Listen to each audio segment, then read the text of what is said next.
Sir, Nilambur ഉപതെരഞ്ഞെടുപ്പിൽ ആദ്യം പറഞ്ഞത് BJP മത്സരിക്കുന്നില്ല എന്നൊരു നിലപാടാണ് അതിൻ്റെ സംസ്ഥാന അധ്യക്ഷൻ സ്വീകരിച്ചത്. ഇപ്പോഴിതാ അവർ ഒരു സ്ഥാനാർത്ഥിയെ പ്രഖ്യാപിച്ചിരിക്കുന്നു, മോഹൻ ജോർജ്. കേരള കോൺഗ്രസിൽ നിന്ന് ആണ് അദ്ദേഹം BJPയിലേക്ക് വന്നത്. എന്തുകൊണ്ട് ഒരു കേരള കോൺഗ്രസ്സുകാരനെ, ഒരു ക്രിസ്ത്യൻ സമുദായക്കാരനെ, ക്രിസ്തുമത വിശ്വാസിയെ ഒക്കെ അവിടെ BJP നിയോഗിച്ചു? എന്താണ് അതിന് പുറകിലെ രാഷ്ട്രീയം? പ്രശാന്ത്, നമ്മൾ കഴിഞ്ഞ കുറേ നാളുകളായിട്ട് കണ്ടുകൊണ്ടിരിക്കുകയാണ് ഈ BJP ക്രൈസ്തവ വിഭാഗത്തെ, ന്യൂനപക്ഷത്തെ കൂടുതൽ ചേർത്ത് നിർത്തുന്നു. 2014 നരേന്ദ്രമോദി അധികാരത്തിൽ വരുമ്പോൾ BJPക്കും നരേന്ദ്രമോദിക്കുമെതിരെ ഇവിടുത്തെ ഇടതുപക്ഷവും വലതുപക്ഷവും ഒക്കെ നടത്തിയ വിമർശനം നമുക്കറിയാവുന്നതാണ്. അവർ ഹിന്ദുത്വ രാഷ്ട്രീയമാണ്, അങ്ങനെയാണ് ഇങ്ങനെയാണെന്നൊക്കെ പറഞ്ഞ് പൊലിപ്പിക്കുകയൊക്കെ ചെയ്തു. 2019 വിചാരിച്ചു കോൺഗ്രസ് അധികാരത്തിൽ വരും എന്നൊക്കെ, ഇങ്ങനെ പറഞ്ഞൊരു ഭീകരത സൃഷ്ടിച്ചുകൊണ്ട്. പക്ഷെ 19ലും നരേന്ദ്രമോദി അധികാരത്തിൽ 14നേക്കാൾ കൂടുതൽ സീറ്റുകളോടുകൂടി. അപ്പോൾ ഈ ന്യൂനപക്ഷ സമുദായത്തിൻ്റെ ഇടയിൽ ഉണ്ടായിരുന്ന ഈ ഇങ്ങനെയുള്ള ചില ശക്തികൾ പറഞ്ഞു പരത്തിയ കാര്യങ്ങൾ, അത് മുഴുവൻ, അത്തരത്തിലുള്ള ധാരണ മുഴുവൻ തിരുത്തി. അവർ തന്നെ, ക്രൈസ്തവ വിഭാഗക്കാർ തന്നെ തിരുത്തി. കേന്ദ്ര നേതൃത്വം എന്ത് ചെയ്തു? ഈ ക്രൈസ്തവരുമായിട്ട് കൂടുതൽ അടുക്കുന്ന സാഹചര്യത്തിലേക്ക് മാറുകയും ചെയ്തു. പിന്നീട് ഇങ്ങോട്ട് നമ്മൾ കാണുന്നത് ഈസ്റ്റർ ആയാലും ക്രിസ്മസ് ആയാലും ഇവരുമൊക്കെയായിട്ട് പങ്കുവയ്ക്കുകയും സ്നേഹ വിരുന്ന്, അത്താഴം, ഇതെല്ലാം ഒന്നിച്ചായി തീർന്നു. പിന്നീട് നരേന്ദ്രമോദി കേരളത്തിലേക്ക് വരുന്ന അവസരത്തിൽ ബിഷപ്പുമാർ കാണാൻ ക്യൂ നിൽക്കുന്ന കാഴ്ച. ഇപ്പോൾ കേരളത്തിലെ ബിഷപ്പുമാർക്ക് അല്ലെങ്കിൽ സഭയ്ക്ക് എന്തെങ്കിലും കേന്ദ്രം വഴി ആവശ്യമുണ്ടെന്നുണ്ടെങ്കിൽ പോകുന്നത് മുഴുവൻ BJPയിലുള്ളവരുമായിട്ടാണ്. അതായത് ഷോൺ ജോർജ്, PC ജോർജ് വഴിയാണ് കാര്യങ്ങൾ സാധിക്കുന്നത്. ജോർജ് കുര്യൻ. അപ്പോൾ ഈ ഒരു ക്രൈസ്തവ വിഭാഗത്തെ ഇങ്ങോട്ടേക്ക് ചേർത്ത് നിർത്തുന്നതിൻ്റെ കാരണം BJP കേന്ദ്ര നേതൃത്വം എടുത്തു പറഞ്ഞു, BJP ആണ് ആ സീറ്റിൽ മത്സരിക്കുന്നതെങ്കിൽ ഒരു ക്രൈസ്തവനെ തന്നെ മത്സരിപ്പിക്കണം എന്ന്. കേരള കോൺഗ്രസിൽ നിന്നാണല്ലോ ഇങ്ങോട്ടേക്ക് വന്നത് ഈ മോഹൻ ജോർജ്. ഈ കേരള കോൺഗ്രസിൽ നമുക്കറിയാം കൂടുതൽ പേരും ക്രൈസ്തവരാണ്. അതിൽ ക്രൈസ്തവർ കൂടുതലുള്ള വിഭാഗം എന്ന് പറയുന്നതും ഈ ജോസ് കെ മാണി വിഭാഗത്തിലാണ്. ഇത് വന്നിരിക്കുന്നത് റോമൻ കാത്തലിക്. ഇത് വന്നിരിക്കുന്നത് മോഹൻ ജോർജ് വന്നിരിക്കുന്നത് എവിടെ നിന്നാണ്? ജോസഫ് വിഭാഗത്തിൽ നിന്നാണ്. കേരള കോൺഗ്രസിലെ 2 പ്രബല വിഭാഗം എന്ന് പറയുന്നത് ഒന്ന് കെ എം മാണി, മറ്റൊന്ന് ജോസഫുമാണ്. ഈ ജോസഫിനകത്ത് ഇപ്പം ചില പ്രശ്നങ്ങളൊക്കെ നടന്നുകൊണ്ടിരിക്കുകയാണ്. മകനെ മുൻനിരയിലേക്ക് കൊണ്ടുവരാനായിട്ട് PJ ജോസഫ് ശ്രമിക്കുന്നു. PJ ജോസഫിന് പ്രായം, അനാരോഗ്യ പ്രശ്നങ്ങളും ഒക്കെ നിൽക്കുന്നുണ്ട്. അതുകൊണ്ട് അദ്ദേഹം അടുത്ത തെരഞ്ഞെടുപ്പിൽ എന്തായാലും മത്സരിക്കത്തില്ല. അപ്പോൾ മകനെ കൊണ്ടുവരുന്നതിനകത്ത് ആ പാർട്ടിക്കകത്ത് വൻ എതിർപ്പുണ്ട്. അപ്പോൾ ജോസഫ് വിഭാഗം പിളരാനും സാധ്യതയുണ്ട്. കുറേ പേര് മറ്റു ചിലയിടങ്ങളിലേക്ക് മാറിപ്പോവുകയും ചെയ്യും. പിന്നെ രാജീവ് ചന്ദ്രശേഖറെ ഇവിടെ അധികാരമേറ്റതിന് ശേഷം ചില കാര്യങ്ങളിൽ, സീറ്റിൻ്റെ കാര്യത്തിൽ ചില നിർണായക നിലപാട് എടുത്തു. അതായത് നമ്മൾ 40 സീറ്റ് ഏറ്റവും കൂടുതൽ ശ്രദ്ധ കേന്ദ്രീകരിക്കുന്നു. അതിൽ 20 സീറ്റ് ഉറപ്പായും വിജയം മുന്നിൽ കണ്ടുകൊണ്ടുള്ള പ്രവർത്തനം. അത് നമുക്കറിയാവുന്നതാണ്. 11 ഇടങ്ങളിൽ ലോക്സഭാ തെരഞ്ഞെടുപ്പിൽ 11 നിയമസഭാ മണ്ഡലങ്ങളിൽ 1ാം സ്ഥാനം, 9 മണ്ഡലങ്ങളിൽ 2ാം സ്ഥാനം. അപ്പോൾ 20 മണ്ഡലങ്ങളിൽ വിജയം മുന്നിൽ കണ്ടുകൊണ്ടുള്ള പ്രവർത്തനം. പിന്നെ പിന്നുള്ള 20 മണ്ഡലം വിജയപ്രതീക്ഷയോടുകൂടി തന്നെ പ്രവർത്തിക്കുന്നു.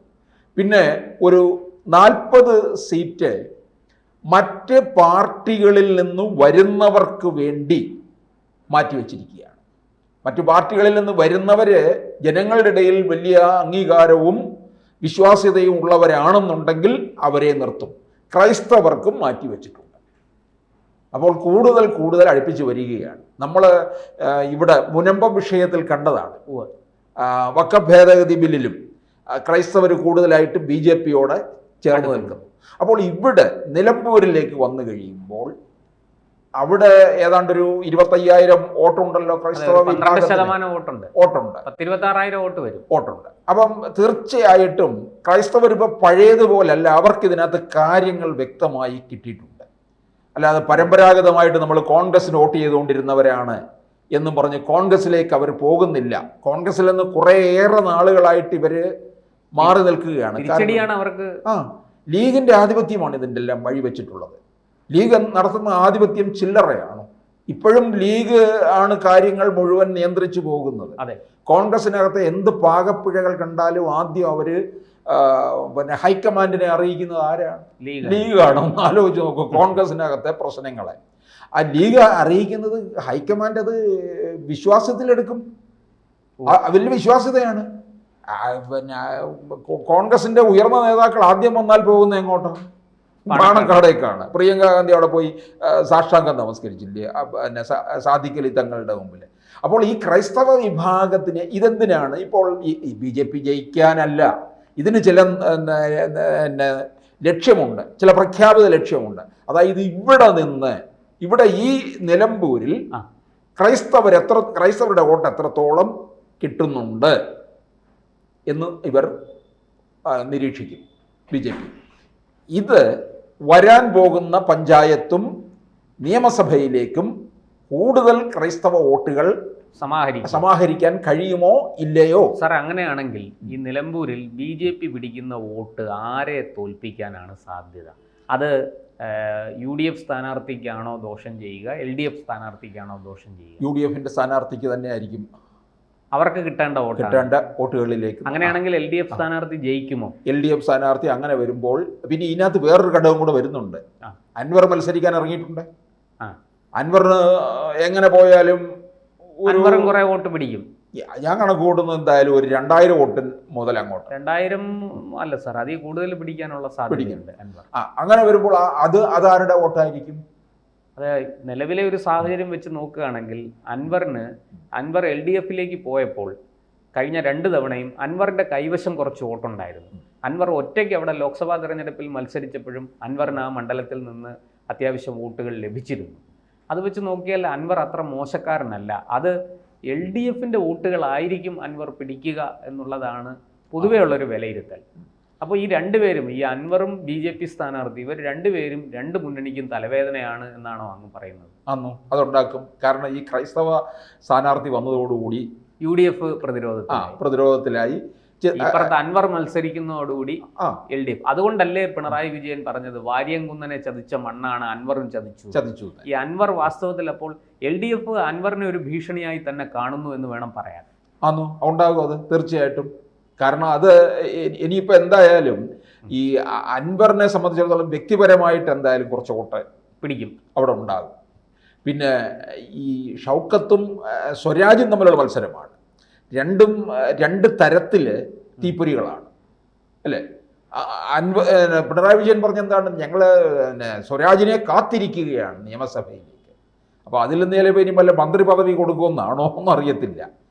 മരുമകൻ സമ്മതിക്കുമോ അങ്ങനൊരു?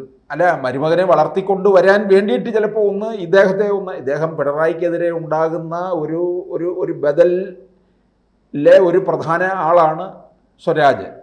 അപ്പോൾ അതിനെ ചിലപ്പോൾ തടയിടാൻ വേണ്ടിയിട്ട് എന്തായാലും പിണറായി ഒന്നും കാണാതെ ചില കാര്യങ്ങൾ പറയുകയോ ചെയ്യുകയോ ഒന്നുമില്ല. എന്തായാലും വളരെ തന്ത്രപൂർവ്വമാണ് അദ്ദേഹം കാർഡുകൾ ഇറക്കുന്നതെന്നുള്ളത് ഉറപ്പാണ്. കൂടുതൽ വാർത്തകളും വിശേഷങ്ങളും നിങ്ങളിലേക്ക് എത്താൻ ABC മലയാളം സബ്സ്ക്രൈബ് ചെയ്യുക, ബെൽ ബട്ടണും അമർത്തുക.